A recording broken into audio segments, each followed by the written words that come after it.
Would you stay silent? Or let revenge speak for you? Welcome to the stories on Shattered Vengeance. Step into a world where love turns dangerous, revenge feels inevitable, and every story drags you deeper into the shadows of desire, betrayal, and the human heart. Let's begin today's story. I found out Thursday afternoon when my cousin texted me a photo from Dad's celebratory lunch. The caption, "New restaurant opening. Beach house Collateral," came through. I stared at my phone in my office at Goldman Sachs, where I'd worked as a senior investment analyst for 6 years. The beach house they'd just pledged, without asking, without telling me, I'd purchased in 2018 for $890,000. Renovated for $120,000. Paid off completely in 2022. My parents had contributed exactly $0. But they had a guest bedroom there. They'd spent 2 weeks there last summer. They'd posted photos on Facebook calling it, "Our family retreat." Apparently usage equals ownership in their minds. And ownership equals collateral rights. I didn't call them. I didn't drive to the restaurant to make a scene. I opened my laptop and searched First Harbor Bank's commercial lending department. Found the loan officer's name in the electronic filing, Patricia Vance. I called her direct line. "Ms. Vance, this is Rachel Chin. I understand my parents just secured a business loan using property at 2847 Pacific Coast Highway as collateral. Yes, the loan closed this morning. Is there a problem? I'm the sole owner of that property. I didn't authorize its use as collateral. I'd like to speak with your legal compliance team immediately." Silence. Then, "Please hold." The ghost ledger. While on hold, I opened a spreadsheet. I called it, the Ghost Ledger Non-Financial Costs. Summer 2019. Parents hosted their friends at Beach House for entire August. Never asked permission. Told everyone, "Our place in Malibu." Cost. Ownership acknowledgement erased. Thanksgiving 2020. Asked them to stop giving out the door code. Mom said, "Don't be paranoid." Found neighbors using the deck. Cost. Boundary respect ignored. April 2021. Parents borrowed house for Dad's business meetings. Left $1,200 catering bill unpaid. You can afford it. Cost. Financial consideration dismissed. December 2022. Paid off $680,000 mortgage early. Told parents I owned it free and clear. Dad's response, "Smart move for the family asset." Not MY asset. Family asset. Cost. Individual achievement collectivized. Monthly from 2018 to 2024. Paid $4,200 property taxes, $800 insurance, $600 maintenance. 72 months. Total, $403,200. Parents paid, $0.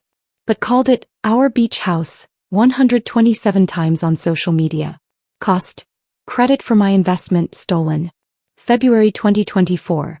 Sister told her friends, "Rachel's little beach cottage that we all use. Property worth $1.1 million called Little Cottage. My Wall Street salary called Doing Okay." Cost. Success minimization systematic. 43 entries total. Each one a moment I chose peace over truth.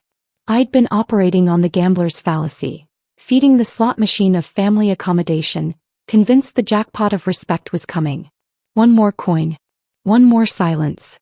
One more boundary violated without protest. The machine was designed to take everything and pay nothing. Patricia Vance transferred me to Marcus Holloway, Senior Counsel for First Harbor Bank. "Miss Chin, I'm reviewing the loan file now. Your parents submitted a notarized affidavit claiming joint ownership of the Malibu property with authorization to pledge it as collateral. I'm the sole owner. I have the deed, title insurance and 6 years of solo tax payments. They forged that authorization. That's a serious allegation. It's a provable fact. I can have documentation to you within the hour. I'm also filing a police report for fraud and forgery." His voice changed. Professional caution replaced casual inquiry. "Ms. Chen, if your documentation proves sole ownership, this loan was originated on fraudulent representations. We'll need to freeze the disbursement immediately. The loan already closed. My cousin saw them celebrating. Closed, yes. But the $180,000 hasn't been wired to your father's business account yet. That happens tomorrow morning. Keyboard clicking. Miss Chen, I'm placing a legal hold on this transaction right now. Can you email me your ownership documents? Sending them in 5 minutes. I hung up and compiled everything. Original deed, title, insurance policy, mortgage satisfaction letter, property tax payments showing Rachel Chen sole owner for 72 consecutive months, homeowner's insurance under my name only. I attached a brief note. I am the sole legal owner. I did not authorize collateral use. Any signature purporting to be mine is fraudulent. Please investigate immediately. Sent at 2:47 p.m. At 3:15 p.m. Marcus Holloway called back. Miss Chen, your documentation is irrefutable. You're the sole owner. The authorization your parents submitted has several irregularities. The notary seal doesn't match state records, and the signature doesn't match your exemplars from the original loan documents we pulled. What happens now? The loan is void. We're required to report this to the California Department of Financial Protection and Innovation. The loan broker who originated this, Sandra Kellerman, she's facing a professional conduct investigation. If she failed to verify ownership or knew about the fraudulent documentation, she could lose her license. And my parents? We're filing a fraud report with the Los Angeles County District Attorney. Whether they pursue criminal charges depends on intent evidence. But civilly, your parents signed documents claiming ownership rights they don't have. That's actionable. I want a restraining order preventing them from using my property or name in any financial transaction. I'll connect you with our litigation department. They'll help you file. Procedural justice. The machinery of consequences moved with clinical precision. Thursday, 4 p.m. I hired Elizabeth Morrison, a real estate attorney specializing in property fraud. She filed an emergency petition for a temporary restraining order. Friday, 9:30 a.m. Judge Patricia Okonkwo granted the TRO. My parents were prohibited from representing ownership, pledging as collateral, or claiming any interest in property located at 2847 Pacific Coast Highway. Friday, 11 a.m. First Harbor Bank sent formal notice to my parents. Loan application denied due to fraudulent collateral documentation. $2,400 application fee forfeited. Legal action pending. Friday, 2 p.m. Sandra Kellerman, the loan broker, received notice from the California DFPI. Investigation opened into loan #HB 2024-8847 regarding failure to verify collateral ownership and potential complicity in fraud. Friday, 4:30 p.m. My father called me. I didn't answer. Friday, 4:33 p.m. My mother called. Voicemail. Rachel, there's been a terrible misunderstanding. Call us immediately. Friday, 4:45 p.m. My sister called. You're destroying Dad's business over paperwork? He needs this loan. I texted back. He needs $180,000. He doesn't need to commit fraud using my property to get it. Monday, 10 a.m. Los Angeles County DA's office contacted me. They were reviewing the case. Detective James Park wanted my statement. Monday, 2 p.m. I spent 90 minutes with Detective Park. Provided all documentation. Signed a sworn statement. He asked if I wanted to press charges. Yes, I said. They forged documents to steal $1.1 million in collateral value from me.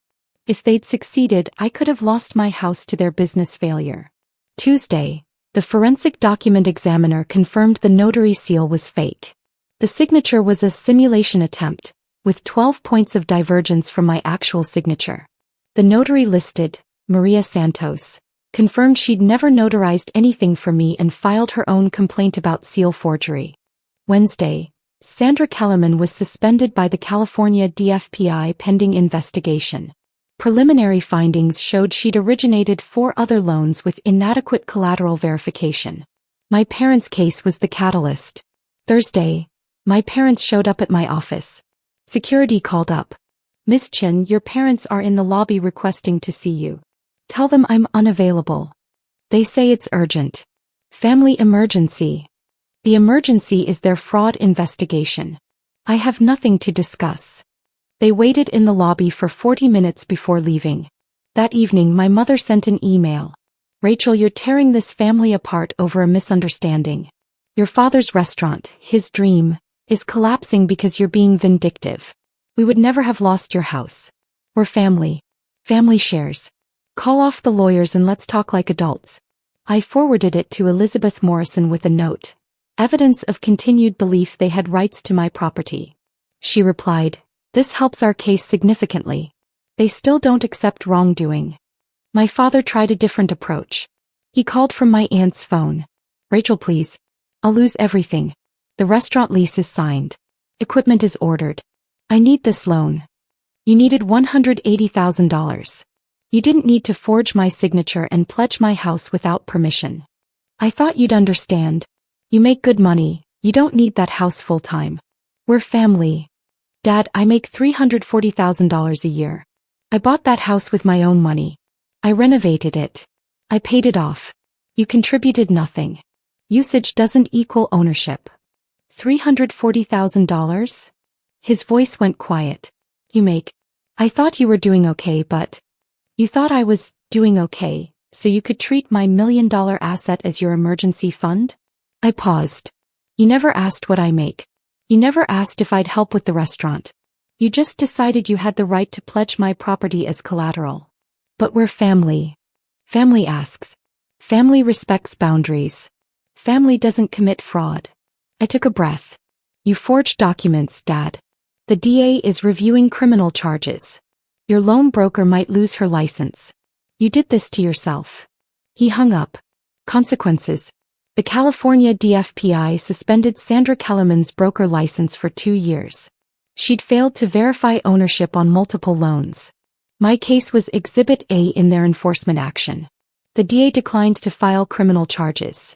Insufficient evidence of intent to permanently deprive me of property, but noted the civil fraud was clear. My parents settled with First Harbor Bank. Paid $8,500 to cover investigation costs and legal fees. The settlement included a permanent ban from doing business with any First Harbor branch. The restaurant never opened. Without the loan, my father couldn't afford the equipment. The lease was forfeited. He lost $24,000 in deposits. My mother blamed me in a Facebook post. Sometimes family betrayal comes from unexpected places. 17 relatives liked it. I didn't respond. Elizabeth Morrison sent a cease and desist letter prohibiting them from discussing the legal matter publicly. The post was deleted. My sister tried intervention. Mom and Dad made a mistake, but you've punished them enough. They committed fraud. The punishment came from the legal system, not from me. I just refused to let them steal my property. They weren't stealing. They forged authorization documents to pledge my house as collateral for their loan. That's textbook theft. The only reason they didn't succeed is because I stopped them. She stopped calling after that. 6 months later. I'm sitting on the deck of my Malibu beach house. The one my parents tried to use as collateral. The one they'd called our family retreat, while contributing nothing to its purchase, maintenance, or taxes. The Pacific stretches endlessly before me. The house is worth $1.2 million now. Fully paid off. Fully mine. My phone stays quiet these days. No emergency calls. No assumptions that my assets are family resources. No expectations that I'll accommodate whatever they decide. The silence used to feel like abandonment. Now it feels like protection. Last month, a Goldman colleague asked if I regretted how everything unfolded. I thought about the ghost ledger. 43 instances where I chose family peace over self-respect. I thought about my father's voice. You don't need that house full-time. I thought about Marcus Holloway. This loan was originated on fraudulent representations. No, I told my colleague. I regret not protecting my boundaries sooner. Elizabeth Morrison sent me the final restraining order last week. Permanent injunction preventing my parents from making financial representations about my property. Legal language that says what I should have said years ago. This is mine and you have no claim to it. The beach house stands solid behind me. Every payment mine. Every decision mine. Every right to it defended and won. I've started hosting friends here. People who ask before visiting. Who respect that this is my home, not a collective family asset to be pledged, borrowed, or claimed. The property isn't collateral. It never was. And the court order ensures it never will be. The account is closed. The boundaries are enforced. And I am finally secure.